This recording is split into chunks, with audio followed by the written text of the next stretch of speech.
Hello, everyone. You're most welcome to this session. We are here to talk about prevention and in particular, preventing child marriage. So yes, you're in the right place. We would have loved to have an opportunity to introduce each other, but due to time constraint, we'll not be able to do that. So what I'll welcome you to do is to rename yourself. Just tell us you have your name and the country from which you are calling. So if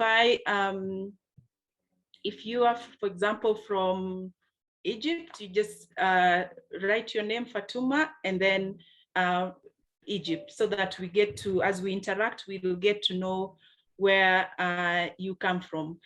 Once again, you're most welcome. We are coming from different parts of the world. We have the very young champions of child protection, champions of prevention. We have of us who've lived, a few decades. So you are most welcome. And yeah, we will take it on, we'll take it forward. So to help us know where we are in terms of child marriage, we have a number of presenters who will come and present to us the different things that they are doing in different parts of the world. But for us who are already here, for us who are the early birds, let's just discuss what comes to our mind when we think about child marriage. So we are going to get a link, Mentimeter link in our chats. Just click on that link and tell us what comes to your mind when you think about child marriage. Yeah, the link is already there. Please click on the link, in the chat, click on the link and just tell us briefly in one word or two words, what comes to your mind when you hear or when you think about child marriage. Harmful traditional practice. Thank you very much. Any other person? What comes to your mind when you think about child marriage? Cultural aspects. It's an abuse. Money, of course, money changes hands. It is rape of children. Yes, the young people are robbed of education.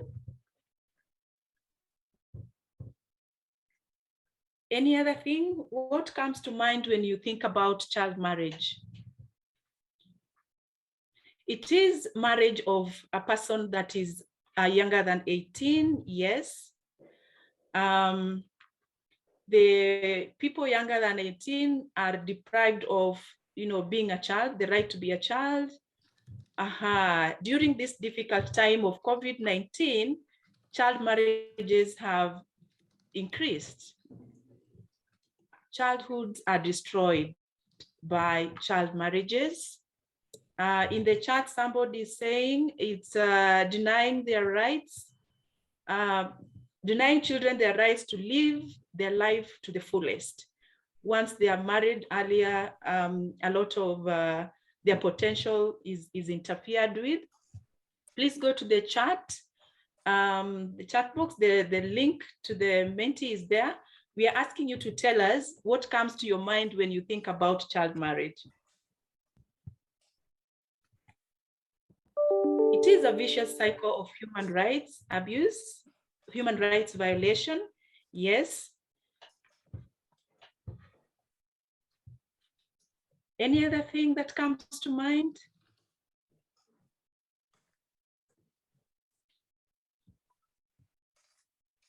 Okay, so nothing positive comes to our mind when we think about child marriage. It is an abuse, it is a destroyer of potential, and it is marriage of people who are, it's physical torture, definitely.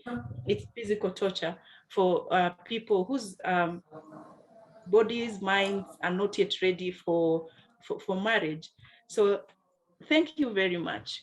As I said, we are here with different experts who are going to help us discuss this particular topic, preventing child marriage. It is prevention of child marriage is not new. We understand that we are all doing our bits and pieces in different parts of the world, but the annual meetings, the 2021 annual meeting brings us together to put more focus to prevention, and in particular for this session, prevention of child marriage, so that we do as much in terms of prevention as in terms of responding to cases of child marriage. Now, we are going on a plane ride to different parts of the world. We have different pilots. First and foremost, we are going to a particular place to get findings from different countries. There was a study with different countries that assessed the prevalence and drivers of child marriage in humanitarian setting. We'll hear about that. We'll also get stories from 2 different countries, Philippines and Zimbabwe, about child marriage prevention in terms of crisis. And we are also going to Malaysia to hear about how the Rohingya community in Malaysia is empowering the youth to address child marriage. Okay.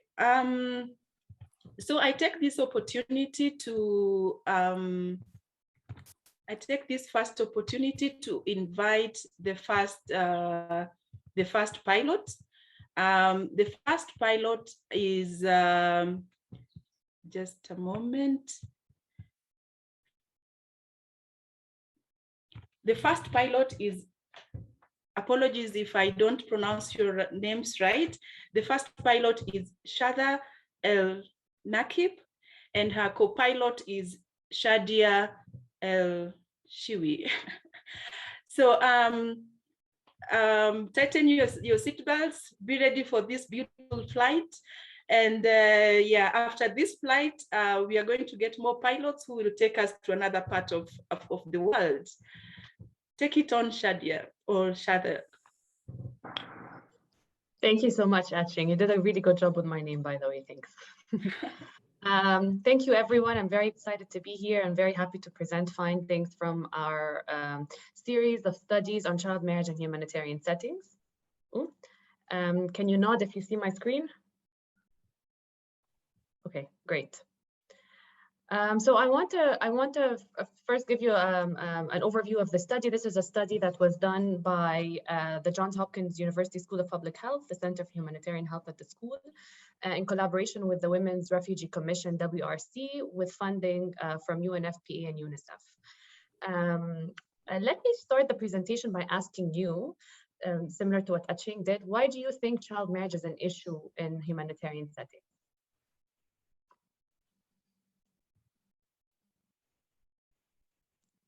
So I'm hoping that the link to the Menti link has been placed in the chat box. If not, this is the link. Sorry, this one. It's in the chat box, Shada. It's in the chat. Okay. Yeah. Great. Okay. Do you want to stop sharing your screen? Are you going to be able to do that, Jessica? Yeah. Okay, great. If you can just stop share. So,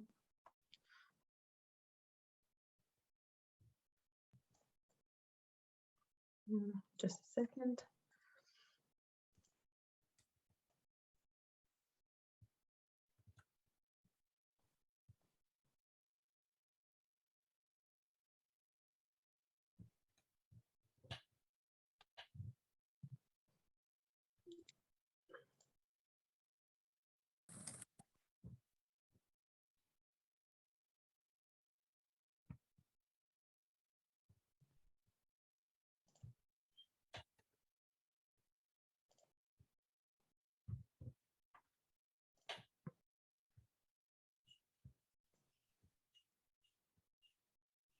So the link is in the chat if everyone can Yeah.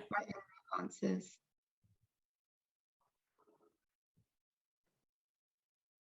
Okay, so we've gotten 3 responses so far. So child marriage is an issue in humanitarian settings because it's a violation of human rights, because there's increased vulnerability, because it's usually ignored in response. That's very much true. What else? Why are we particularly worried about child marriage in humanitarian settings? What is different about humanitarian settings? So lack of access to services, it's a good one. Puts children at risk. Yes.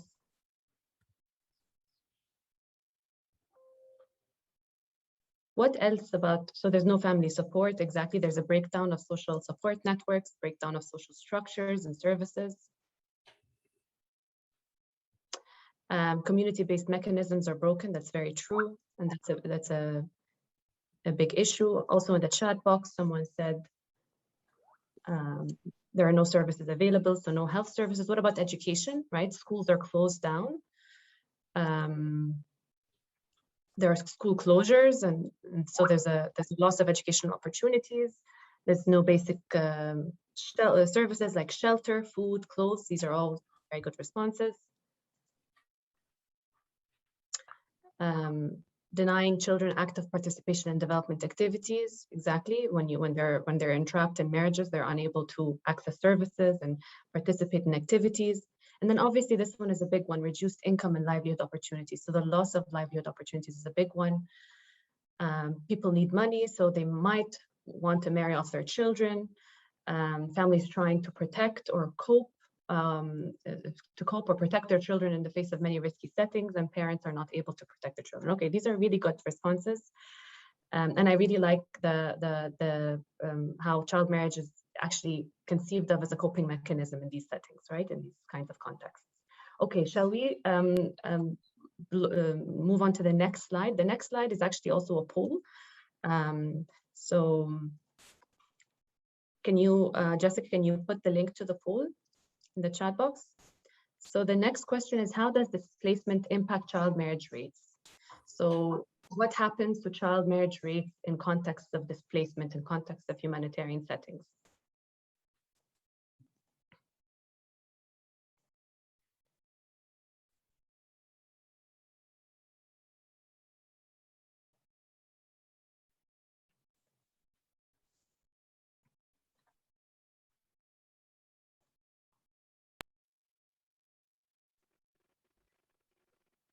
Okay. Hi, I don't know if I'm the only person, but there's no link. It's disappeared. Yeah, The link is in the chat box, just give it a second. So 2 people said that child marriage increases in humanitarian settings. 1 person said it depends on the context. What do others think? How do humanitarian settings impact on child marriage rates? We have a tie. We have 2 who said that it increases and 2 who said it depends on the context.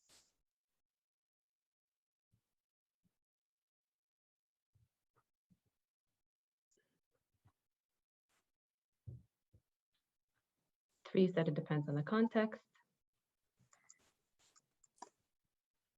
I just pasted the link again in the chat box because some people are saying they can't find the link.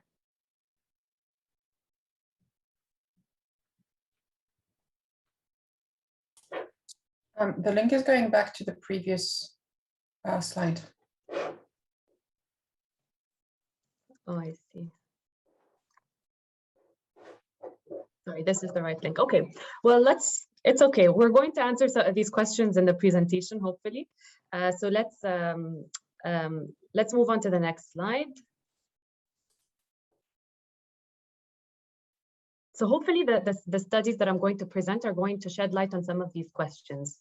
So first of all, the truth is we actually don't really know exactly how humanitarian emergencies impact child marriage. So there's actually very little evidence, very little empirical evidence on the impact of displacement on child marriage. But it makes plausible sense that in context of humanitarian emergencies, you'd expect child marriage to increase, right? Because of a lot of the reasons that you mentioned in the chat box and in the word cloud.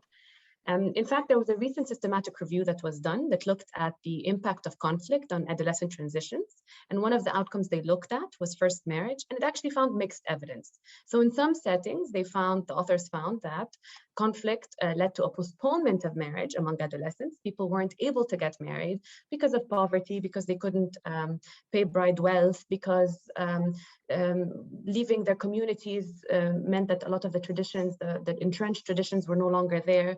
So that was the case in some settings, but then in other settings, the loss of education, the school closures, loss of livelihood opportunities, fear from protection concerns, security concerns, and poverty actually triggered families to marry off their girls at an early age. So the evidence is very much mixed in the literature, but still there's very little out there on how disasters and conflicts and displacement in generally is impacted by child marriage. And then particularly in the Middle East and North Africa, there's very little evidence about the scale of child marriage and the drivers of child marriage among displaced populations. And as you know, the Middle East and North Africa region has been called the region of people on the move because it's a displacement epicenter. So this question is particularly relevant for the region. And against this backdrop, we came up with the study and the study questions. So we were interested in quantifying the extent of child marriage in humanitarian settings in the MENA region. And we were interested in looking at the correlates and determinants and the drivers of child marriage in these settings. So we undertook studies in 6 places, in Iraq, Yemen, Djibouti, Lebanon, and Egypt. In 5 places. But 4 of the 5 places, we were only able to collect quantitative and quality. So 4 out of the 5 places, we were able to collect quantitative data, and 1 of the places, Egypt, we were only able to collect qualitative data due to issues with quantitative data collection.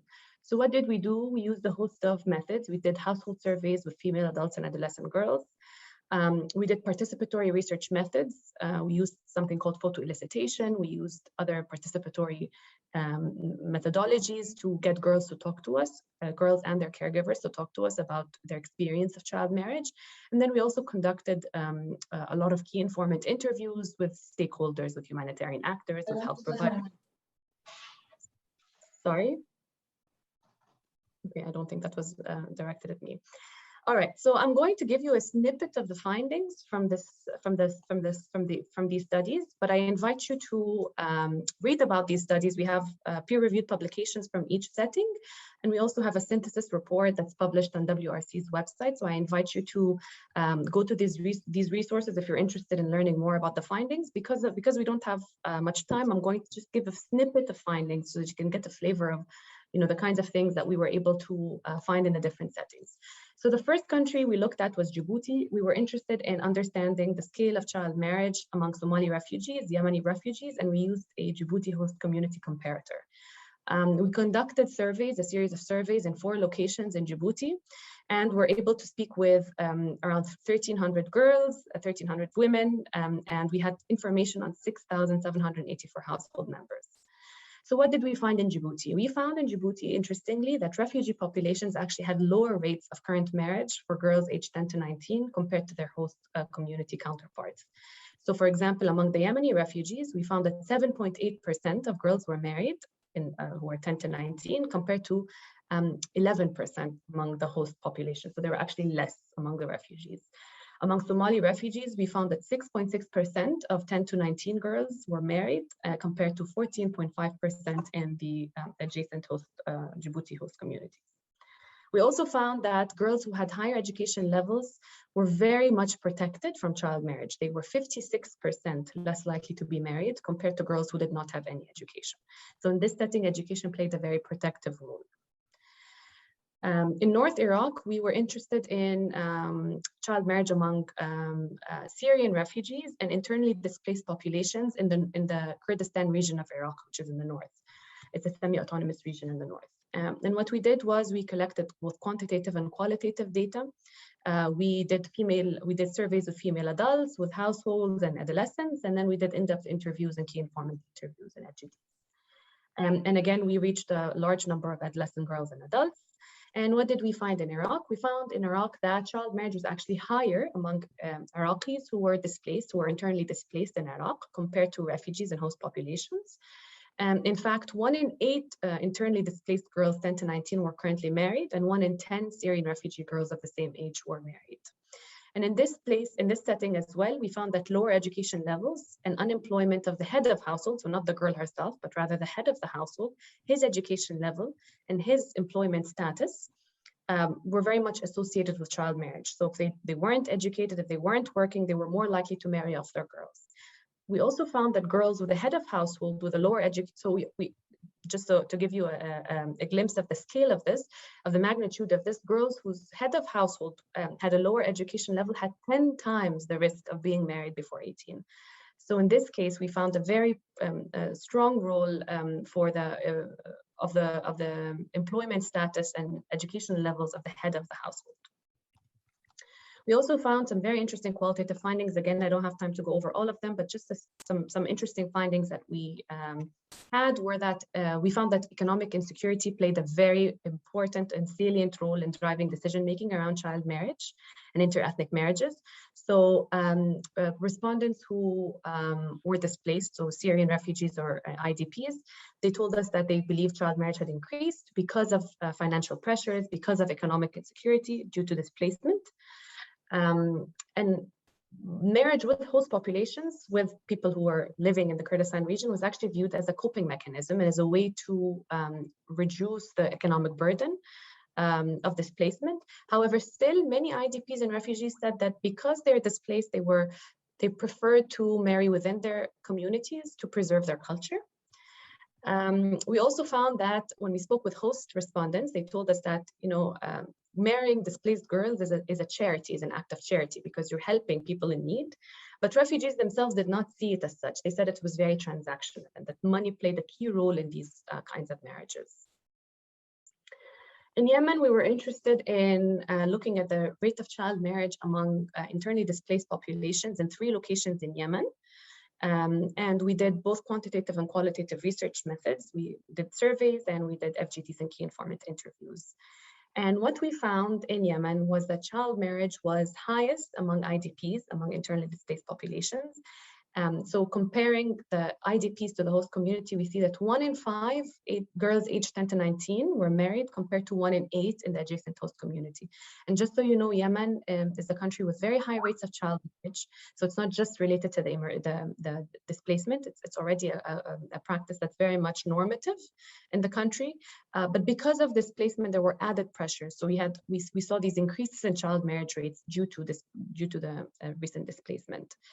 We found that the mean age of marriage in Yemen was 16.1 years, and girls were much more disproportionately impacted by the practice compared to boys. So girls had 5 times greater odds of being married than boys of the same age. And nearly a third of the respondents had a spouse with a large age gap, 6 to 10 years their senior. In Lebanon, we were interested in the impact of the Syria crisis. And so we looked at child marriage among Syrian refugees in the south of Lebanon, where there isn't much data. Most of the data comes from other parts in Lebanon. And we only did quantitative methods here. And we found that 32.6% of girls had transitioned to marriage before age 18. So by age 18, 32.6 had already gotten married, quite a lot. However, interestingly, these rates were lower than among those who were 25 to 29, and that was a significant difference, a statistically significant difference. And what that implies is that 25 to 29 are girls who were married, before 18, that's almost 7 years ago. So that was predating the Syria crisis, which tells us that child marriage was already practiced in high rates in pre-war Syria. So even though it was high among the 10 to 19, it was even higher among older cohorts of women. And in this setting, we found several predictors of child marriage. We found that schooling and work status were inversely associated with child marriage. So girls who were in school were protected, girls who were working were less likely to transition to marriage. We found that girls who espoused favorable attitudes towards gender roles and marital roles were less likely to transition to marriage. We found that large households with 5 or more members under age 18 were less likely to marry off their children. We found that girls whose parents were deceased, 1 or 2, were more likely to transition to marriage. And we found that beliefs, what girls believed about norms in their communities also impacted their risk of being married. So if they believed that arranged marriages were common, if they believed that spousal age gaps were, large spousal age gaps were common, they were more likely themselves to transition to marriage. Let me see the time. I think we have a couple of minutes left. I'm going to run through this very quickly. In Egypt, we were only able to do qualitative data analysis, and we were looking at qualitative methods, and we were looking at Syrian refugees in the Greater Cairo and Damietta regions in Egypt.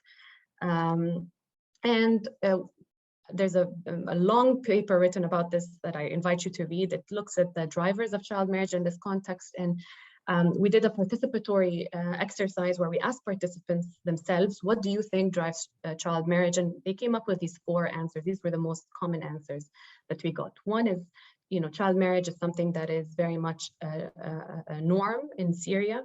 It's in our norms, it's in our traditions. We do it because we have to. A lot of people told us that invoke this concept of isma wa nasib, or predestination, this idea that fate, when fate comes, you can't say no to fate. When a groom comes, you have to say yes. You can't say no. You can't turn down a good thing or turn away a good suitor. And then a lot of people, of course, talked about financial pressures that arose from displacement. And then there was the issue of schooling, because a lot of refugees were trying to regularize their residence in Egypt, but couldn't.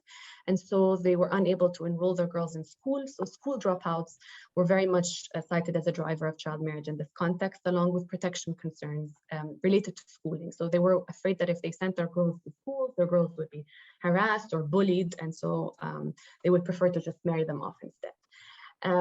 Interestingly, from this setting, religion was never mentioned by any of the participants as a key driver, unless we actually asked about it specifically. And when we did, we got mixed answers. Some people said, yes, it's a religion dictates that we have to marry off our girls early. And then some people said, there's no religious grounding. Religion doesn't play a role in this. And interestingly, in Egypt, for some people that we spoke with, they actually said that displacement helped them overcome pressures to marry off their girls early, because they were no longer subjected to the same expectations from families, from grandparents, because they were away from them in Egypt. So for some people, actually, displacement was a good thing. Displacement to Egypt was a good thing in relation to child marriage, not a good thing in its own respect, but it was good in that it prevented families from feeling the pressure to marry off their girls at an early age. I'm sorry if I spoke very quickly, but I want to give a chance to my colleague Shadia to talk about what this means for our programs and our policies. So I'm going to turn it over to my colleague. Thank you so much, Shada, and for being your co-pilot today. So I will take it from here. So basically, in this part of the trip, we will go through the implication for practice that are revealed from our study series, and also that it includes recommendations for child marriage programming, either prevention or response. And I also took this opportunity to highlight or shed the light on some of the collected good practices of the UNICEF Global Program to end the child marriage. So basically, from our study, that what was clearly stated that the programming related to child marriage in humanitarian setting is context specific. We all know that girls in fragile settings face increased risk factors for child marriage. And what we found out that from the variability of the context and also the causes of emergency and the length of displacement, along with the diversity of group composition for those forcibly displaced, for example, marriage practices among internally displaced adolescents and families in Yemen who are faced with immediate threats and to security and safety were altered in relation to the conflict. And I think this was clear from Shaza's first slides. So basically, the two main key approaches here is to focus on flexibility on program cycle and the implementation during and the implementation, and also the integration approach. Because the context-specific nature and usually requires special measures, and in this case, we recommend tailoring and adjusting the programmatic approaches used in humanitarian setting according to the evolving context or the change in the nature of the context. Of course, this will require good understanding of the different cultural and contextual nature of the drivers of child marriage. within the different emergency situations. And also it's important to focus on the humanitarian development nexus to examine what can be feasibly be done to prevent or mitigate the effects of the child marriage across the continuum. As I mentioned, that flexibility in planning and implementation, as well as ongoing monitoring of the conflict situation and assessing the needs of the target population. For example, the needs of married adolescent girls and unmarried adolescent girls, widowed, divorced, and all the different subpopulations belonging to this age group. It's also important to focus on the integration of the gender analysis within and across the sectors with the ongoing monitoring to ensure programming remains adaptive to address the nature of the drivers according to the program cycle and the changing circumstances. Another recommendation from our study, it's addressed to the community of practice for sure, is to use the gender transformative education and livelihood approaches to support household economies and priorities. And as you all mentioned during the poll, result is that economies play an important factor in defining the destination of the girls, either to get married or not, and it plays a very important role also in mitigating this harmful practice. So it's important to focus on programs that address the changing social norms, not only for girls, but also for their family. And in this context, also focusing on educational practices that involve life skills-based education and also financial literacy for girls. And we don't want to forget one important target group that we usually not focus on, especially if in this humanitarian context, is involve men and boys in the design of the program and also in the implementation. It's a very important target group because in this case, as the study revealed, that they can be decision makers and to marrying of their daughters or their sisters, and also the man himself could be is a decision maker in completing the marriage with a child. Yeah, for the part related to sustainable humanitarian responses, and we know that it's a multi-level and cross-sectoral. And for example, in our work with UNFPA, UNICEF Global Program to End the Child Marriage, we took this holistic approach to include that cross-sectoral collaboration according to the needs of girls. And also we focus in the integration between the different sectors, either the child protection, health, sexual reproductive health, and also education and GBV. So it's important to ensure that all these programs are multi-sectoral and integrated. Another strong recommendation that came out for programming is to focus on preparedness before the emergency. And this will enable us to create long-term strategies that can operate in the protracted humanitarian setting. Also, it's as usual, we need to focus on evidence, and in this case, we need more work to be done to assess the effectiveness of child marriage interventions in humanitarian settings, and taking into consideration for sure the evolving context and the different phases of the humanitarian setting. The good practices from our work in the region, it's based on the work of the UNFPA UNICEF Global Program to End the Child Marriage, which in the Arab State region and MENA region operates basically in Yemen. So the approaches or the key strategies we are using, I will highlight them quickly, and you will have the presentation for your use, or if you need any further reports, you can check the UNFPA and UNICEF websites for this program. So basically what we work on in Yemen is to empower and strengthen girls' voices and agency, using a whole community approach to empower girls and engage community stakeholders. Life skills education is very important, and also integration with sexual and reproductive health, using peer education techniques through youth networks, either YPeer or other youth networks that also target not only girls, but boys in their communities.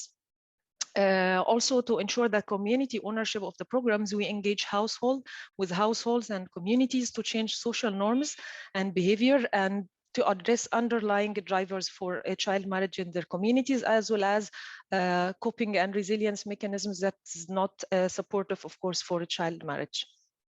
It's important also to not neglect the education. So part of our program is focused on continuum of investment in education, either life skills education or regular education, with flexible learning pathways for adolescent girls and boys that allow them those out of school to engage in learning.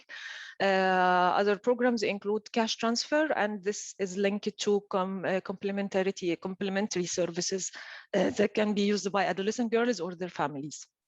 As I mentioned, the engaging men and boys, and also the promoting cross-sectoral engagement during emergency, and the scaling up the interventions to focus on health, education, child protection, and social protection to ensure sustainability of the programs after the emergency situation. Legal and policy framework strengthening is also important for resilience in these communities, and as well as strengthening evidence generation. And I would like to highlight here that, for example, during COVID situation, when it started, we had this conducted this study with UNICEF.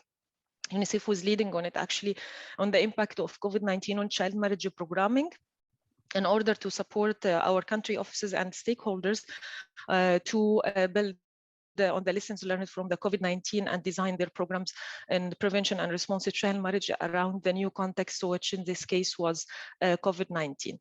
So I think it's time for me. Thank you for listening, and we'll share the link to the study about COVID-19 on child marriage in the chat box. Thank you so much. Thank you very much, Shatha and Shadia. You've told us what child marriage is, you've told us the impact, and you've also told us, given us strategies of moving forward, of how to address it, how to address this particular issue. And I think all of us agree on the fact that there's nothing positive about child marriage. My apologies, I forgot to introduce the two pilots. Allow me a few seconds to do that. Shada El-Nakib is a doctoral researcher at Johns Hopkins University of Health, where she's currently conducting research on child marriage in humanitarian settings. Previously, she's worked for UNFPA as a humanitarian coordinator, in Population Council as a program officer on various reproductive health and gender-based violence aspects. The other pilot, Shadia, is an Egyptian medical doctor who has an MSc in public health for development, which she earned from London School of Hygiene and Tropical Medicine. Shadia is a public health expert with over a decade of experience in public health. Thank you very much. Now the two pilots will take a rest as we other pilots. There are actually three more pilots. By show of hands, how many people have been to Zimbabwe? Okay, I have been to Zimbabwe. How many people have been to Philippines? Nice. Megan has to Philippines. How many? Okay. Now, I have not been to Philippines, so I'm really looking forward to going there. So we want to, I want to welcome the two pilots that are, the three pilots that are going to take us to Philippines and Zimbabwe. Ms. Rabia Mustafa is a child protection specialist based in the Philippines. She provides technical support for partner organizations and key stakeholders in on DBV and child protection programming. She is a focal person on child, early and forced marriage programming across Plan International in the Philippines. Yeah, so that's the first pilot. Her co-pilot comes from Africa, Zimbabwe in particular. Dr. Abel Blessing Matsika has a PhD in social work from Stellenbosch University. Forgive me, Dr. Matsika. He is an independent consultant specializing in child protection, gender-based violence, intimate partner violence, and social work, education, and training. He's currently leading the research study in Zimbabwe on behalf of Plan International. The other co-pilot is Claire Claire Lofthouse. She's leading the Child Marriage in Humanitarian Setting initiative on behalf of Plan International. She is a GBV practitioner with a background on sexual and reproductive rights and gender. She has worked for the UN, INGOs and NGOs, focusing on the needs and capacities of adolescent girls affected by crisis. They are going to take us to the two countries I've talked about and tell us the two stories on child marriage prevention. So, honorable pilots, the plane is yours, and I am your flight attendant, Achieng Kokona. Let's take it off. Thank you so much for that wonderful introduction. I'd just like to ask if Jessica could share the presentation. Yeah, perfect, thank you. So we would like to, oh, sorry, is someone trying to come in? No, okay. So we'd like to share with you our methodology and our findings from our research study, which was in the Philippines and Zimbabwe. And we'd like to explain to you what we mean by tell us a story. So if you'd like to go to the next slide, please.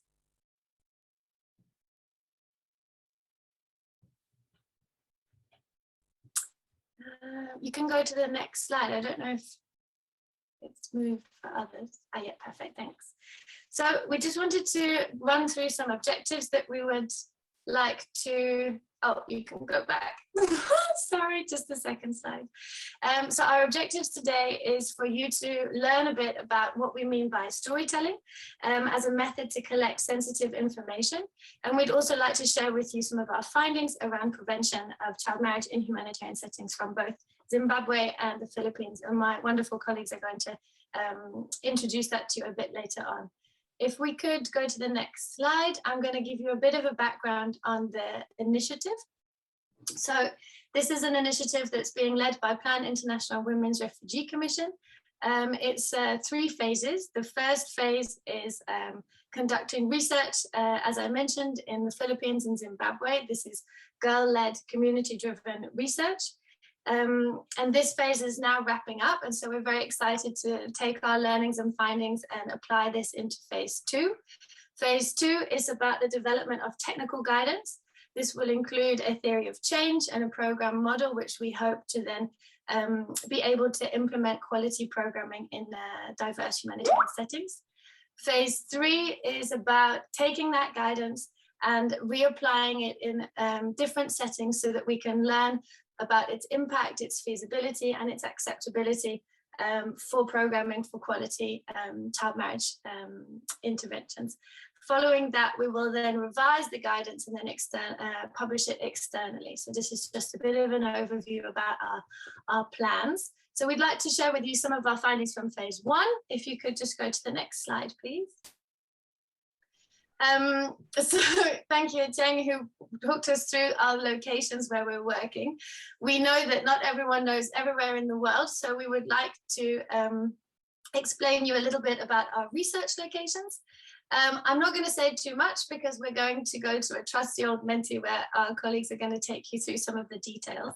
But just to give you a few hints, Chiredzi is a district in the south of Zimbabwe, and we're also working in the Philippines in Bangsamoro Autonomous Region, and this as well is in the south of the Philippines in the central Mindanao. So I'm going to hand over to my colleague Abel, who's going to quiz you a little bit on our locations and see how much you know. There should be a link in the chat, and throughout this presentation, we're going to go to and from that same Menti. So just keep it open on whatever device you're using. And over to you, Abel, to talk us through the first question. And I believe my colleague is going to share the Menti for you all to see the question. Yeah, perfect. Over to you, Abel. Thanks. Thanks, Claire. So the question for the Mentimeter is which of these countries is Chiredzi bordering? And as you can see on the screen, we got South Africa, we got Malawi, we got Kenya, and we got Mozambique. So you can share your responses, and then Elenia will share the correct answers in a moment. Thank you. So I think the majority got them right. So Chirezi borders South Africa, and it also borders Mozambique. So thank you, Zed, very much. The location of Chirezi, as you'll see in the findings later on, has got implications on the patterns and drivers of child marriage in Chirezi. Thank you. Over to you, Claire. And the next Mentimeter, the question for the next Mentimeter is what type of crisis are affecting Chirezi? And we got extreme weather, internal conflicts, food insecurity, or all of the above. Okay, or the answers are still coming in, but I'll just give a quick response. It seems the majority are inclined towards all of the above.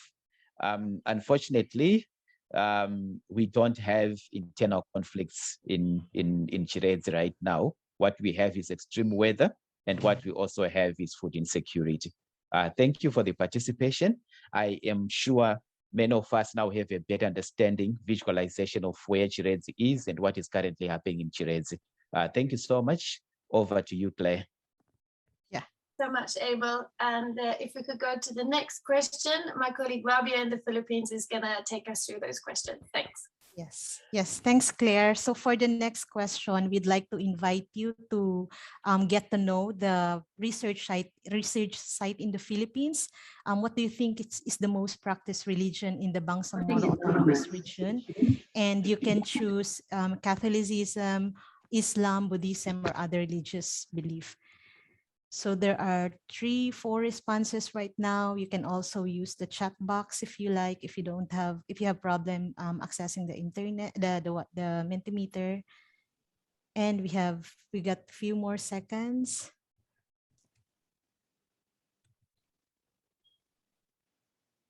Okay, so I think majority got it right. So in this particular region, Islam is the most practiced religion, where the research sites was also conducted on child early and forced marriage. Now moving on to the next question. The next question will show us what type of crisis do you think affecting the Bangsamoro Autonomous Region? And you can actually choose one or more options.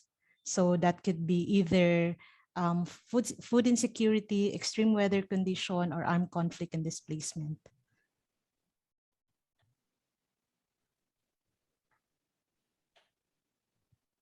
We still have a few more seconds.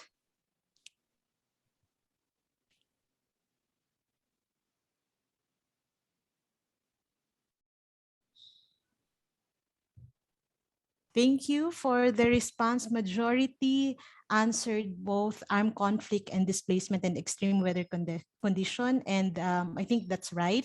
It causes displacement, both the armed conflict and the extreme weather condition, which also exacerbated the issues of child early and forced marriage.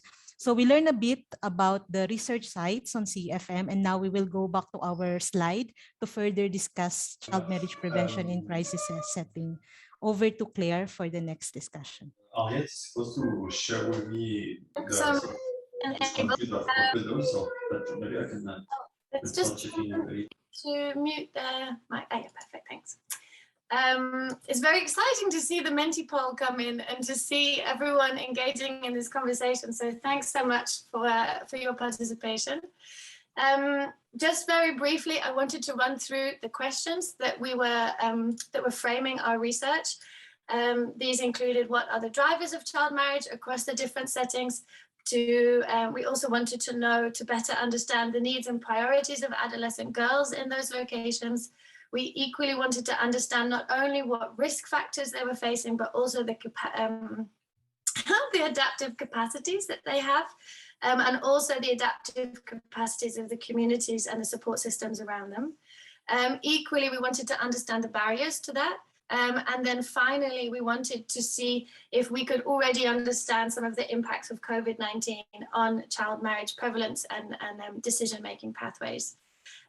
Maybe one thing just to flag at this point is that the research was collected in the Philippines just at the beginning of COVID-19, so the beginning of 2020, while the data was collected in Zimbabwe during the pandemic. So there is a slightly different capture with COVID-19, and we integrated questions around COVID-19 in the Philippines through our co-analysis process and engagement with community members and stakeholders.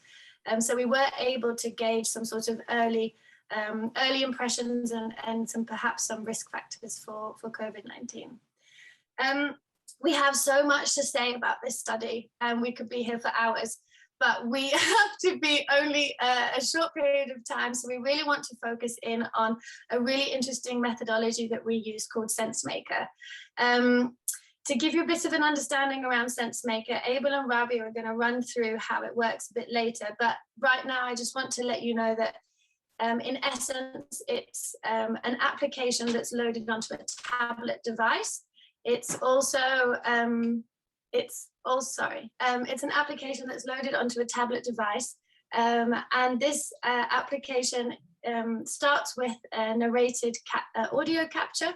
So for example, a data collector and a participant will sit down and the data collector will ask the participant to please tell them a story. In the Philippines, the question that was decided upon with community members was, please could you tell us a story about what it's like for young girls and boys to live here in your municipality? In Zimbabwe, the question was slightly different, which was, can you tell us a story about what it's like for young people to get married in your community? And this is because of the different contexts and cultural responses in both locations, where the community informed what that question was going to be, what's acceptable to ask around child marriage, given its sensitivities. Following the participant sharing a story with us, we will then walk them through a series of visual questions. And again, these questions have been designed with community members to make sure that they're acceptable, that they make sense, and that they help us to address some of the specificities of each setting. The reason we chose this data collection methodology is because we felt that collecting data on child marriage is sensitive. It's often a taboo subject in many locations, and it's also a form of gender-based violence. So we knew in exploring child marriage in these settings and in any setting that we were going to come up against many people who are likely survivors of GBV and who have likely themselves experienced child marriage or have decision-making roles in child marriage. So we wanted to create some ethical and a safe way to collect data from those participants. And we felt that asking them a story whereby they were strongly informed that they didn't have to share their personal story. They could share a story about the community in general, they could share a story about somebody they know, somebody else, or they could share a personal story. And we felt that in this way, it really protected participants from forced disclosure when they might not be ready to disclose. It also gave us as a research team an opportunity to inform each and every participant about the services that are available in their area for if and when they're ready to seek support. So we felt that it was really in line with a survivor-centered approach and really respecting the participant and ensuring a participant-led data collection. So I'm happy to answer any questions about this methodology in the Q&A, but right now I'd like to hand over to my colleague Rabia, who's going to take you through a little example of a story and how our analysis works. So over to you, Rabia. Yes, on the next slide, please.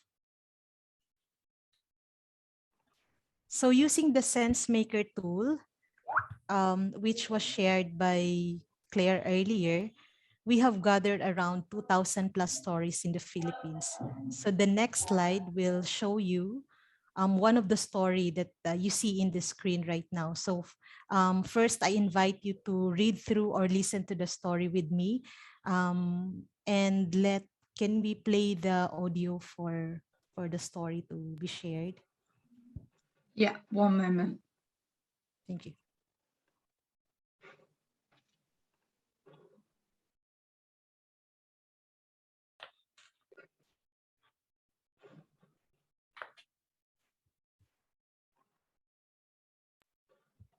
I was in my third year in high school when I stopped schooling because my parents wanted me to marry my cousin.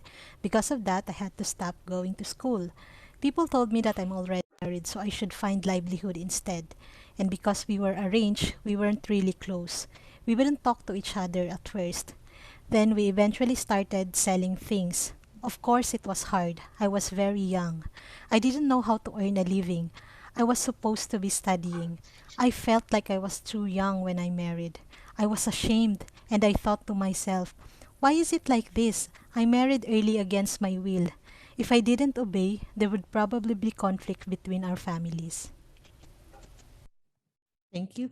So this is one of the stories that we have gathered. This is a story from an 18 to 19 years old girl in the Philippines who was forced to get married during her adolescence. And from these narratives, a series of pre-identified story prompts or questions will follow, allowing the respondents to give meaning to their stories. So the tablet screen that you see on the left, which shows a triad or a triangle, provides a follow-through question asking if who do you think is responsible for the actions in the story?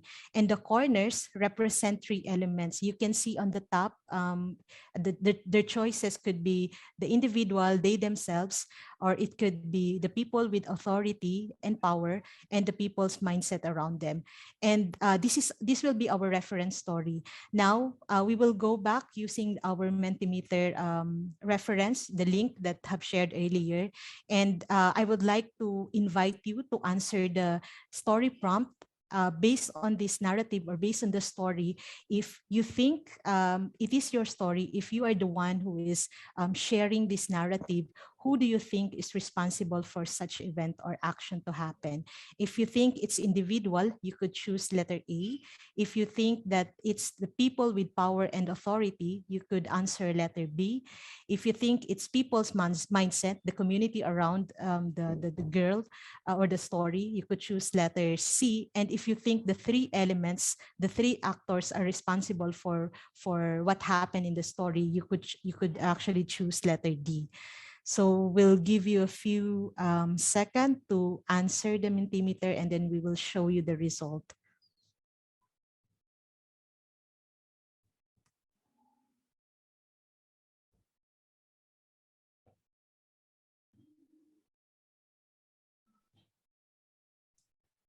So if we could share the Mentimeter result right now. So thank you. And basically, we have letter B. A lot of us answered. Our response shows that it was actually, we felt that it was the people with authority and power who has the influence and who is responsible or accountable for the story. There are also who responded letter C, people with mindset, and we have one responded, the individual is responsible. Now we will go back to the actual responses of the participants or of the respondents based from the research. So we will going to show you the actual response based from the research, and a couple of seconds. We will go back to the slide. Okay. So you see the screen, in the screen on the triad and the green dots that actually reflect the actual responses of the respondents. And at first glance, we see that majority responded that it is the individual who is responsible for what happened in the story. In fact, there are 57% of the adolescents who said that it was the individual, they themselves are responsible for such action, for such event. And this is surprising, no, because it gives us the insight that despite other factors seemingly present, like the influence influence of parents or expectations from the community, many girls tend to associate and put the blame onto themselves. And it shows us how important it is when we considered it in our programming in strengthening preventive measures and the adaptive capacity of the adolescents so that they themselves can influence the decision making affecting their lives. So that's just one of the story that we've gathered in the Philippines. And then for Zimbabwe, Abel will share to you another story. Over to Abel. Thanks, Bia. If you could move on to the next slide, please. So for Zimbabwe, we also collected many stories, and this is just one of the stories that we shared.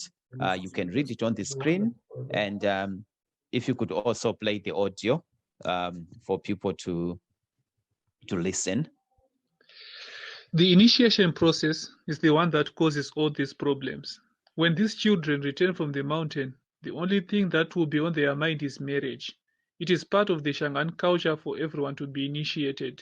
I do not belong to the Shangaan tribe. I am Endau. I have a daughter of mine and I'm opposed to the idea of her getting initiated. She is now older. I know that if she is to get initiated, she will come back and get married early. The initiation teaches girls how to handle men in marriages. They are taught by older women on how to handle a man. We cannot blame the children when it is the parents that take them to be initiated. Girls are coerced into being initiated. When they get there, they are taught different things about sex using a tree. They end up getting married. This is a bad thing. Yeah. So this is one of the stories that came from one of our male respondents in Chirezi. And the follow-up question after the story would be, how do you feel about your story? The idea is to try and understand the emotional feelings of the participants.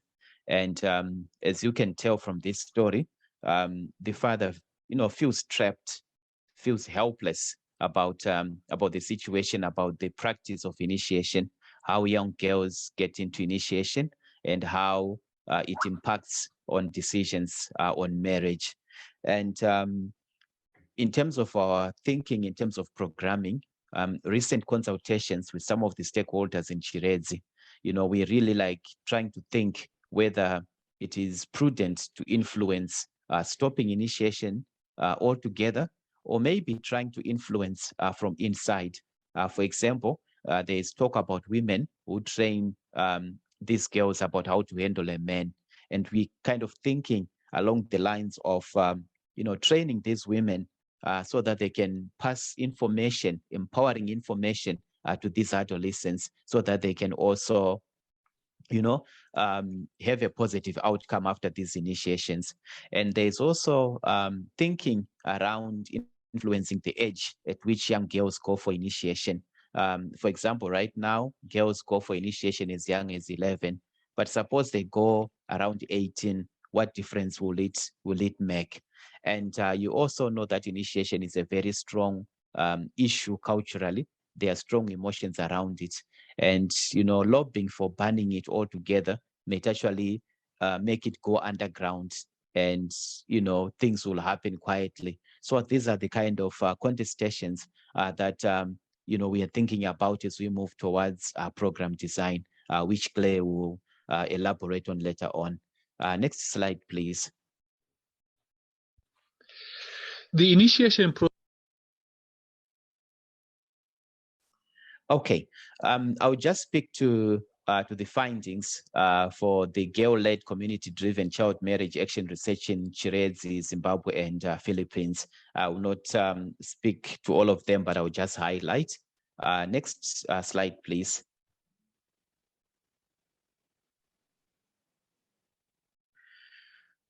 So these are the key findings across the settings. We acknowledge that there could be variations across the settings, but these are just, what is common. The drivers of child marriage, gender inequality, and the status of girls and women.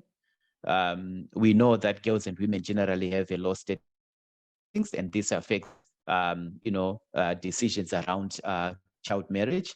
There are social norms prohibiting adolescents from interacting.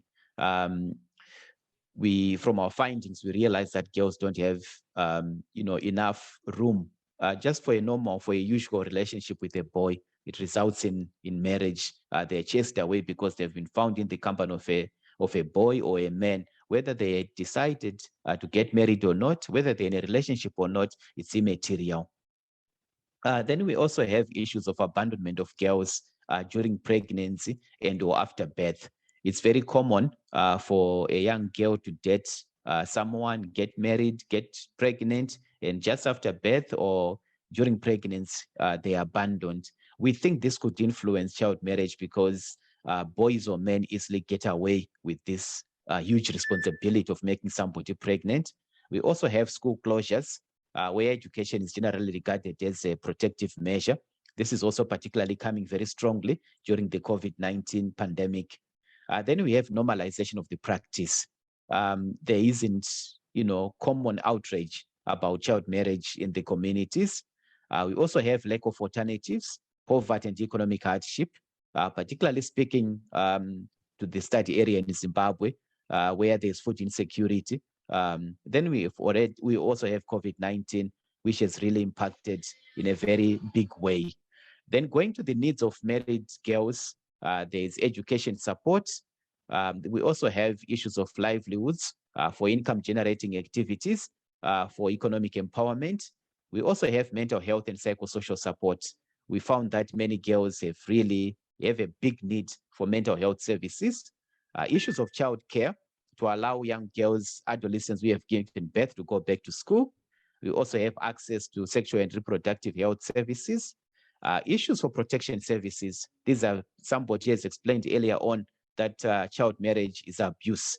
It's a human rights violation, and there's need for protection services in terms of GBV, in terms of intimate partner violence.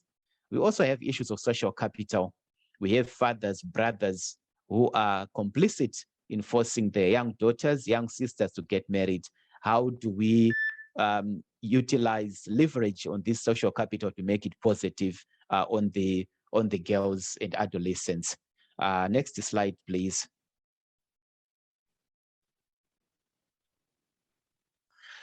These are the issues facing adolescents in the two sites: lack of educational support and employment opportunity, economic hardship, and unmet basic needs. Then we also have lack of adolescent-friendly services and information. We meet adolescents who are reluctant to access services because of the attitude of service providers. There are no safe spaces for adolescents to interact. I've already made references to many cases where adolescents are forced to get married because they've been found in the company of a boy. Then there's also lack of urgency that girls don't really, and adolescents don't have it in their hands to make a decision about getting married. We also have conflict between conformity and change, whether to move with the current practices in terms of marriage or to stick to the ancient practices. In Philippines, we got discrimination and stigma, child labor, human trafficking, displacement. In Zimbabwe, because of the location that we're talking about, bordering South Africa and Mozambique, particularly South Africa, we have many child-headed households because parents are leaving their children on their own. Abel, we already gone overboard. Kindly wrap up so that we give the next set of presenters time to also present their own. Thank you. I'm sorry, Achieng. Thank you. Yeah. Claire, you can move on. You can move on to the remaining slides. Thanks so much. Yeah, we will share our presentation with everyone afterwards so that you can all have an opportunity to go through the findings. My apologies for us all running over time today. If you could just go to the second to last slide, and I'll just wrap up our presentation, please.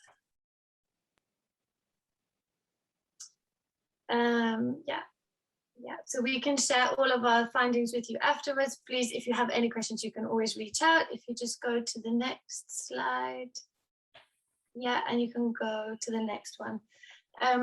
So what I would like to share with you now is that, as I said at the beginning, we are in our phase 2, so we're developing our guidance. on child marriage programming in humanitarian settings, building on the findings that we have from these two research studies. I think it's also very exciting to say that there is another research initiative that's being led by Save the Children, Plan International, as well as the Human Rights Center at the University of Berkeley. And we've decided that, considering that we've all been doing research in this same area, that we're going to collaborate, which I think is very exciting news. So we're going to be pooling our findings from our two research initiatives in order to streamline the guidance that we're going to be developing to support quality programming. If you have time, we would love to hear from you. And if you go again to the Menti that we sent you, there's a final question in there. And we'd love to hear what you think, what you would like to see in that guidance, what you would like to not see, how we can better support that programming. So if you have some ideas, some questions, concerns, anything at all, please just pop it in that final question on the Mentimeter, and we would love to hear your thoughts. Again, so sorry that we're running late today, and I want to give time for the next presenter. So if there's anything at all, please just feel free to follow up with myself, Rabia, and Bia directly. So thanks so much, and looking forward to the next presentation. Okay, thank you very much. That set of presenters, unfortunately, we do not have enough time. So, but my take home from your presentation is that girls really do not have a say in child marriages. The systems are there to ensure that it happens. Culture, religion is there to ensure that it happens. Yeah, so without further ado, I would like to welcome the next set of presenters. So our first pilot is Lisa Fernandez, who is the Advocacy and Operations Manager at Engender Consultancy. It's a social enterprise in Malaysia, focusing on advancing gender equality and women's empowerment. Lisa is also a co-secretariat of Malaysia's Gender Budget Group and the Anti-Women Slavery Network of civil society organizations, joining hands against modern slavery. Assisting Lisa in this, our last leg of journey, is Leila Rahman, who is a community focal person for Rohingya community in Malaysia. She previously worked with the Rohingya Women's Development Network and currently is supporting Host International, Rohingya Casting Center, and Women's Aid Organization with case management, counseling, teaching, and translation services. It's a great honor for me to welcome a trainee pilot. She's only 13 years old. She's one of the Rohingya youth community builders that participated in the project that the three pilots are going to share with us. Welcome, Lisa, Leila, and Mariam. Thank you so much, Aching. And it's been really interesting to listen to everyone's presentation so far. So good afternoon, everyone. I was the project coordinator for the Rohingya Youth Community Builders Initiative, which we are really honored and excited to give you a glimpse into today in the interest of time. So RYCB was actualized pre-COVID of December 2019. And before we knew it, we're facing several challenges posed by the pandemic and movement restrictions here in Malaysia, making it a year-long project. Thus, we are ever grateful for UNHCR's belief in this project and support throughout, and for the commitment and passion from the Rohingya community and organizations that we worked with closely to make it happen. So if you could just go to the next slide, I'll give a quick overview of the initiative. All right, so together with Rohingya community leaders and youth, we actually developed 2 short films based on the lived realities and aspirations of Rohingya families in Malaysia. And this was used as a tool to address child marriage in their community. The central protagonists in the project were the Rohingya youth from refugee learning centers, and they formed the inaugural cohort of RYCB. Empowered, they can bring a positive impact within their community. And this is based on the premise that youth are directly affected by child marriage and have the capacity to break the generational cycle of child marriage, as their lived realities are often very different from that of their parents. In all of our activities and conversations, students, community leaders, teachers, as fun as it was to delve into issues and drivers of child marriage, Rohingya families have dreams and aspirations for themselves, just like any family in the world. So approaching this sensitive topic from a positive angle that looked at aspirations and education was our entry point to engage families in what we call conversations for change. Next. Okay, so just allow me to take you through our theory of change. This pilot project sought to address child marriage in the Rohingya community, which in 2019 saw an increase in child marriages even among children as young as 11 years old. Next. So we all know that the overarching sustainable strategy in ending child marriage in any community is that it requires a whole community approach. Change will ultimately take place within communities, but it has to be supported and catalyzed by collective efforts and adequate resources. Next. So for this project, we focus on building the capacity of and mobilizing Rohingya youth as active protagonists to conceptualize the films based on theirs and the community's lived realities. These films would be used in conversations for change, essentially their home visits with Rohingya families, where the youth and community mentors would engage in meaningful conversations with them on the film's themes. So the themes included addressing gender inequality, child rights, and child marriage in their community. And as mentioned, we did this from a positive angle that focused on aspirations and education. Next.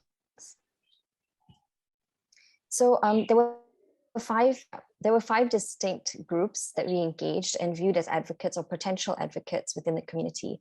So they were firstly the Rohingya Youth Community Builders, who are students from refugee learning centers aged between 13 to 18, the community leaders who became mentors for the project, and they are a critical group who closely accompanied the youth throughout the project. Their knowledge and understanding of the ground realities surrounding the issue of child marriage and education were very valuable. Third were the Rohingya grassroots organizations, namely Rohingya Women Development Network, or RWDN, and Elom Empowerment. Fourth, the two learning centers we worked with Closity for Children and Refugee Learning Center. And last but not least are the Rohingya families. They're a precious resource in the community who could potentially contribute towards positive outcomes in addressing child marriage education. So you can just click next as well for the final, yeah, thanks. So the outcome and results, we envision families, communities, and young people to be engaged into attitudes and behaviors related to child marriage and to be increasingly aware of the harmful impact and alternatives that are available. Next. Thanks. So the whole project took on a participatory approach, and the central objective was to build a community of advocates who would then be able to champion the education of girls and ending of child marriage within their community. So we undertook a number of activities within the project in order to achieve this objective. And some of the sessions we had included deep dive sessions on child marriage and education with the Rohingya youth, gender analysis done through focus group discussions with both men and women. We had a couple of filmmaking workshops for the students from the two RLCs. We conducted community advocacy workshops, an empowerment workshop for the RYCB, and also a training of trainers for RLC head teachers on how they can use the films with their own students.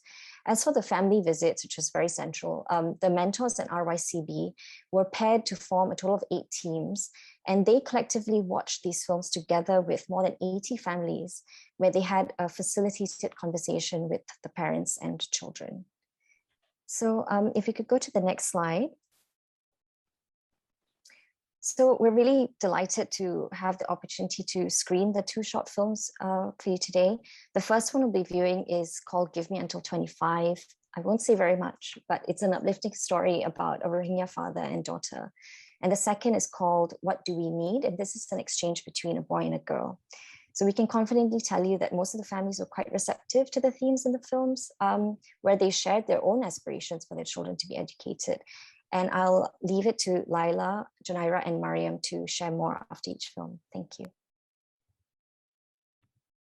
Adara Joleha, Tui Oyode, a capitality oye, Hiality, তুমি বেশি বেশি হাঁটাত আস দিল্লা ডর ডর করে তুমি হাঁটাত হাসিলা দেওয়া তোমার মা দোয়াই কাইতাম দে তোমার গলা বাইরে বলি আরা বেশি রাত উর্গম আসিলাম আর তাই আই হামো মাঝিও গুমত করে যাই গিয়েছি কিন্তু আরা হন সেকেন্ডত আফসোস ন করি আনল্লা তুমি আরার জিন্দেগির সানত টুকুরা আসিলা দে যেতকাল পর্যন্ত আর নিয়াস আছে এতকাল পর্যন্ত আই তোমারে সামালিয়ম হেফাজত করে যাইম জেন্দিলা ভারি ইন্দিলা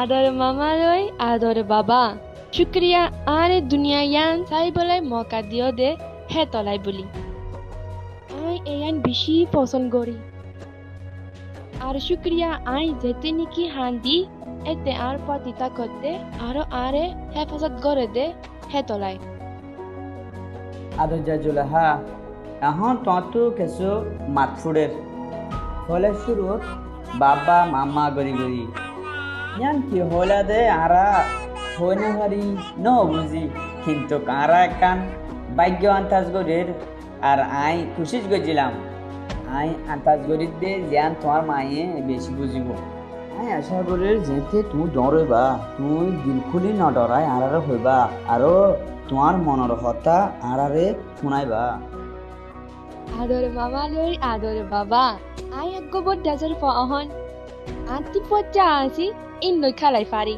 আর দাসে আরা খালাতে বেশি পছন্দ করি জিন্নান মাদে আরে মাস্টার বানা আর আরা ফজ্জা ফনকন শাকরিত বনে বাবা আই যেতে নাকি তোর চশমা ফিরি তুই আরে কসাই বাদে মুখ কালি গালি হাসো তুই আরে হইও দে আইও একদিন তোর দিলে বনি পারিও আর আত্মীয় আই নিজে শাকরিত তাকিব দিন নাকি আরে হসলা দিব আই হই পারি তুই বর্মা মাদে স্কুলের মাস্টার কোচিলতে তাই মরে বেশি ইয়াদ গরম যদিও তুই তের স্টেশন মাদে আমু রশিদ লই পাতি হাম গজেদে ওইলেও তোরে খুশি দেখি তুই অন্য মানুষের মদত গরিলেও তোরে আই খুশি দেখি বাবা তুই আগুয়া আরে রাস্তা দহান্যা মানুষ আতি একদিন তোর তেলা বন্ত মনে হয় তুই গরি মেহনত গরি বেশি বেশি আই মেলাফা পর্যা অকল স্কুল দিন নিলি যারে গই হদুনুর বিয়া ওই যারে গই আর হদুনুর জামাই হস্যা আর হদুনুর জামাই ওই দে বাবা বস এ দূর আছে আদিন একখান আজু আছে দে তোর মা বাপিয়ে ও জিনিসন বাপনা বন করি ফেলাইব জিগিন নিগি বাপত দে মালাফন হতে ইনতিন স্কুল জানো করিব তার বাদে সির্ফ গরত ভয় তাকি বাদে রান্দা বাড়া আর গো সব গরতে ইন ইতারা বাপনারে বন করি বলা আদিন আজু আছে আদিন একবার মনত আছে আগুয়া ওজনা মানুষ আগুয়া গরত আসছে আই বাদে আরে বিয়া করি বলা বলি আ মা বাপরে হয়তো আসছে লেকিন আ মা বাপিয়ে দাসে মানা গড়ি দিয়ে বাবা মামা শুক্রিয়া আরে হামেশা হেফাজত করছে দে হে তলা আর দাসে আরে পন্না ফরিবলাই মৌকা দিও দে ইয়া নলাই বড়ি বেশি শুক্রিয়া আই তোরালৈ ওয়াদা করে দে আই ইয়া বালা যে দুঃখ গড়ি ইয়া তিয়রে বালা গুজুম দে তোরালৈ ওয়াদা করে দে ও আদরের ফুতুনি জলেহা মনে রাখিস তোমার 10 বছর ওই ওদের দিন তুই আর্থিক আর চশমা লইরে ফিদিলে তোমার সাইতে ফলাচলা লাগে আর হাসানি রাখি না পারি তোমার তো চশমা লাগের বলে হলে আরে কেল্লা বলে হলে তোমার তো আড্ডর লগা মনে হর যেতে কি তুই আন হইলা আই নিজরে নিজে ওয়াদা উচিত যেন আই তোমার মকসদ হাসিল করি বললা মদত করে যাইও কোনো মুশকিল ছাড়া আরো আই হয়ে পারি আই হালিকা ন প্রত্যেক মা বাপ হতুন হিতার আর ফয়েন্দরে বালা তোর কি বলতে মনে হ যদিও তুই দুঃখিত মানুষের জরফা হলিও আই হইতে তুই হামাকা সই আরো মায়া ফান মোর তন্দর দিলে কান মৌকা পাইবা ইয়ান আই ওয়াদা করি তোর লই বাবা তুই মামার ফসনের ফুল লই রে আই ডিগ্রি ফাইদে এর মাঝে আসছে দে বেশি শুক্রিয়া অসে যদি মামাইও তাকিত এরে হ্যাঁ তার মাঝে মামাইয়ে আরে লই খুশি ওল মামাইয়ে আরে লই পহর গইত তোর মা লই আইলই তোর একখান সৌন্দর্য জায়গাত ফসা বললা মশারা বুদ্ধি ইয়ান বেশি কম লাগে ইয়ান হয় দূর আসা নশিল হাজগরি যেতে নাকি এড়ে তোমারে স্কুল তো লামা ফেলা বলা হতদুল্লা হতা আবাসকল হদুন প্রেসার আসিল এতল্লা অস যদি আয় তোমারে ছড়া হলে বিয়া দি ফেলাই দে হলিও তুই তোমার এলামত তো মারে মজে থাকই তোমার তুন এলাম কুরবানি হয়ে যাইতই তোমার তুন 18 বছর নয় তো গা ফুয়া হলিও থাকতো বুড়া বছর মাঝে তোমার যদি ফুয়া গল হইতো হদ দে হলিও তোমার গার আরামিয়ত খারাপ হয়ে যাইবই গা লাহানি হইতে পারে আরোগ্য বেশি আদর যাবন হেন্দিলা তোমার দল্লা বুড়া হালে স্কুলত ফলতে টাইম মাঝে আদর যাবনি ভাই বিয়া করে ফেললি অতফারে বা তিন ফুয়ার মা ওল এবার বয়স 17 বছর নয়তে হেঁটে মাঝে বা গোয়া নিজেও ফুয়ার দল আর ফুরিও এবার তুন হেডে ওরোগ্য বেড়া আছে এবারে হামেশা মারি মারি তাকে আর জ্বালা আর এবার এ আওয়াজ দিনা জানে আরোগ্য আদর যা ফুতুনি সমত এন্দিল্লা দুঃখ ফাইব দিয়া নাই নসাই তোমার জিন্দিগিও এন্দিলা হইব বলি হেতল্লা আই বাফি চিন্তি ইয়ান বুঝি দে ইয়ান বেশি মুশকিল আছিল কিন্তু আই হই পারি আই ইয়ান সুই গান বাসি দে এবার জিন্দিগি গান বালা হয়ে বললা বলিও রে বাবা আজা পয়লা শুরুত আর মাস্টারি করে দে দিন আর তুন দিন মন শান্তি হয়ে আমি আনলো আই আর নিজেরইও আর তোমারইও সামালি ভাজ্যুম কিন্তু আর তুন তোমার ডর চশমা পিঁধানো পড়িব আর চুকো জুতি আজ বালা আছে তুই হইও দে আই আর মাত দিল্লাও দে একই হাসিবা দে আর তুন আজও পছন্দ লাগে তোমার ডর চশমা আজ্জা আই জিন্দিল্লা ওই হেন্দিল্লা উগ্গ মানুষ বানায় তুললো দে ইয়ানত মাঝে আর মা বাপরে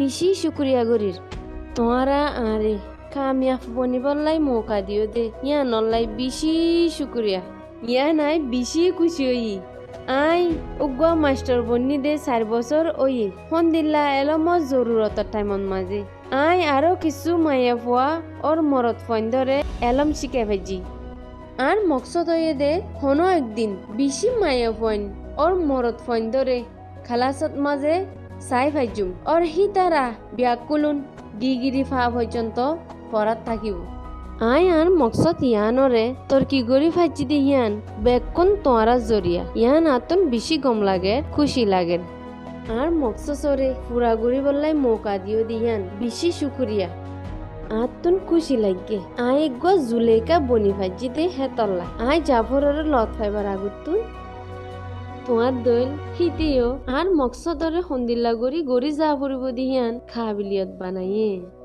তোমার দোয়ার জরিয়া আতুন গো ফ্যামিলি বানাই বলা হিম্মতই আরো ফন্দরে তুই জেন্দিলা শিক্ষাতা দিও হেন্দিলা শিক্ষাতা দিও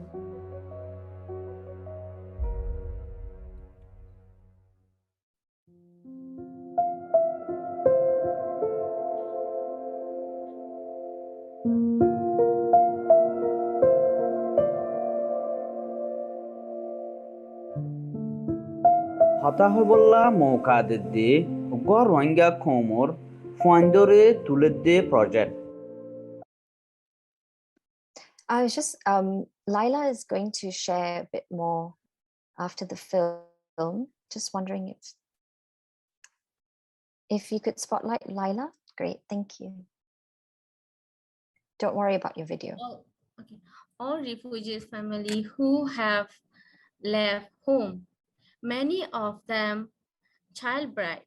All of them have dreams, just like Zulaika's father. Good afternoon. My name is Laila. I was a child bride. I am now a community leader and I was one of the mentors at RWDN. When we met the families, we watched the films with them and asked questions about this. Actually, we just wanted to share some of what the families said when they met them. Laila, we can see you now.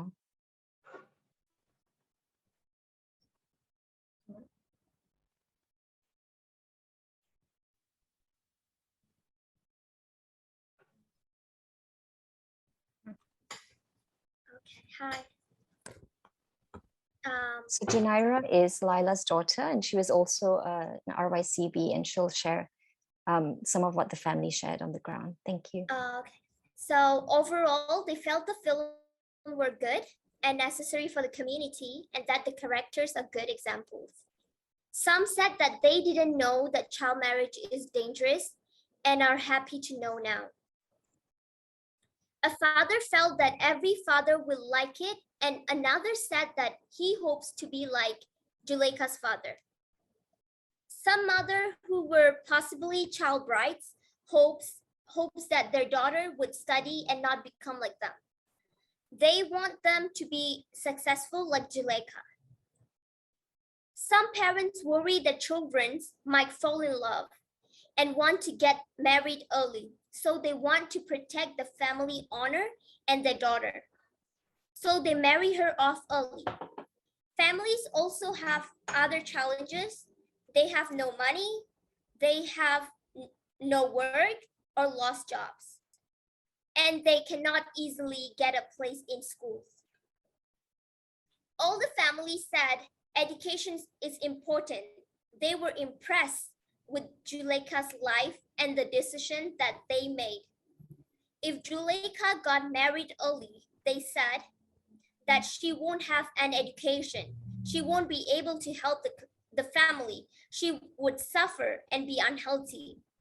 They also said she would not be able to do anything without her husband's permissions. It will ruin her life.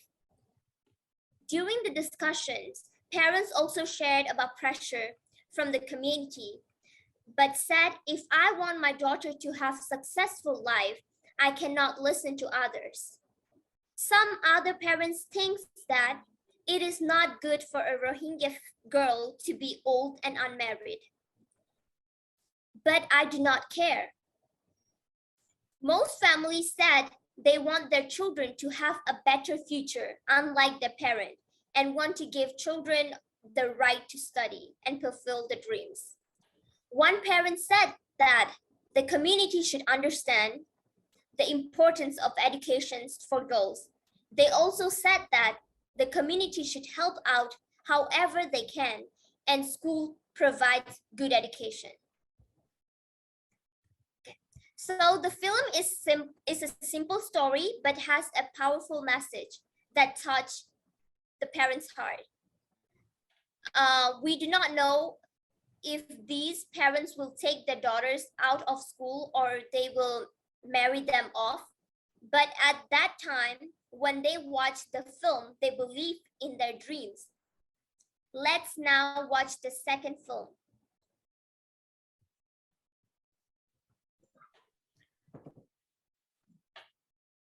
Hello, in the interest of time, and also considering the fact that Mariam is yet to speak, allow us to skip the second film and then hear from Mariam, and then we wrap up. Apologies for going using more time than we had scheduled. Lisa, please take us forward and wrap up as soon as you can. Is Mariam speaking? So Mariam actually just called me. She said that somehow she's gone out of Zoom and is trying to get back in. And I explained the steps to get in again, but I'm not sure if she's in the waiting room. If you could check, and if not, then I think we will just have to, no, unfortunately. She's not in the waiting room. Sorry about that. Yeah, it would have been really nice to hear from Mariam herself. If at any point she does join, I can ask her to share. Otherwise, if everyone is okay, I can also share what her script was on her behalf. Yes, please. I think do that. Yeah. All right. So we did not give her the words to say. We actually just encouraged her to share her thoughts with a few guiding questions. And this is what she said. My name is Mariam. I'm 13 years old. I'm a youth community builder, and I too have my own dreams. If I have the opportunity, my dream is to go to university. And when I grow up, I want to become a doctor. I also want my friends to have the chance to be educated and grow up to do what they want. Auntie Laila inspires me a lot. She is a single mother and is very hardworking. She is a community leader and encourages a lot of single mothers. Sometimes when my mom is sick, she takes care of me, my little brother, and my mother. She has a lot of difficulties, but she always keeps on smiling. When I watched the film, this is what I learned. Education is very important for us. Education can change our lives. It can change our families, can change our neighbors, can change our communities. If you have education, if you have an education, you can help the people, you can encourage others. So this is what Mariam was going to share. So I would just like to share the last few slides, and I'll try to go through them as quickly as possible. Yeah, one moment. Thanks, Jessica.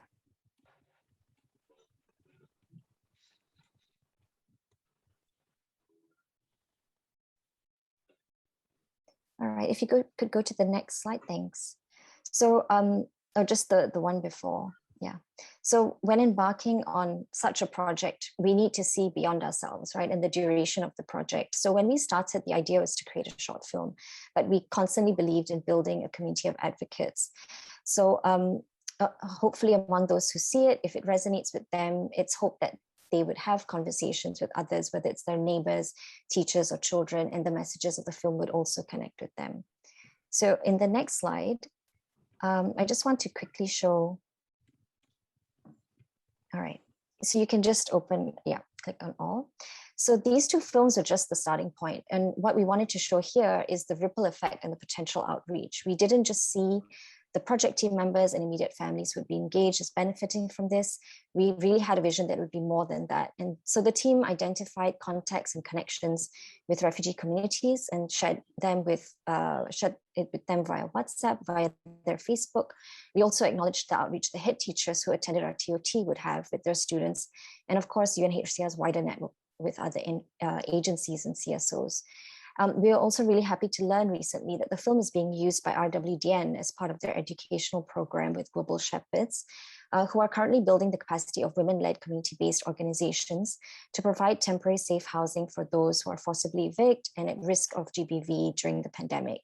They've been using this film to talk about child rights and child marriage, especially for women, to also sensitize them to the risks of GBV. And this is really what the films are there for, to be used as tools for learning, empowerment, and advocacy. If we could go to the next slide, please.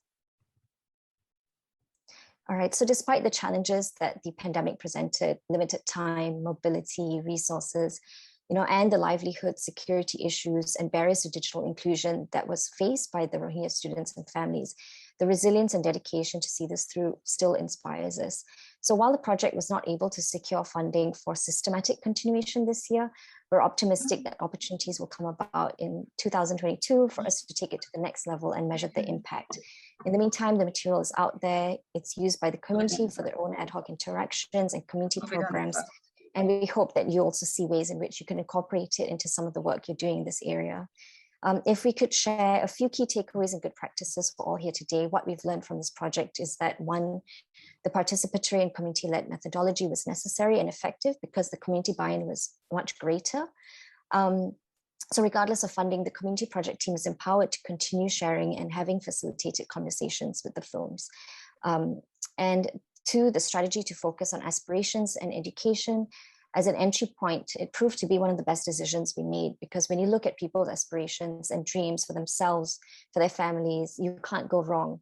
And if we had opted to directly highlight and deter child marriage, it's safe to say that we probably would have encountered a lot more resistance. Third, regardless of the challenges, we remained flexible and dynamic to ensure the output and the outcome was achieved. We found every way in which we could connect with the community, learning from them and adapting together with them and with the team and UNHCR. And finally, the use of creative arts to effect positive social change is not new, but our learning through this project validated that, knowing that tackling child marriage requires transforming the attitudes and behaviors that perpetuate the practice among families and communities. Creative arts strategies can be a powerful way to engage individuals and communities to create new norms, values and behaviors. So thank you, everyone. This has been an exciting journey. It's quite a comprehensive program. So if you'd like to know more, please do get in touch with us. And we even look forward to working with some of you, as there's a lot of scope in continuing this project. Thank you so much. Thank you very much, Pilot Lisa, Captain Lisa, and all the pilots that have spoken with us, that have taken us to different locations in different parts of the world. Apologies for not managing time well, but this is just the beginning of a long journey we're going to have in terms of discussing prevention and prevention of child marriage in particular. I invite all panelists and all of us to go to Willow. How do we get that? We go to help desk, we click on help desk, and then from there we click on the coffee lounge, and there this conversation and other conversations are going on there. Thank you very much, and for allowing me to be your flight attendant. I look forward to seeing you in other flights in future.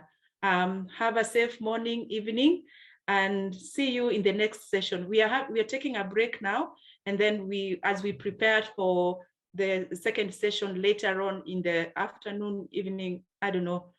Namaste. Thank you. Asanteni sana.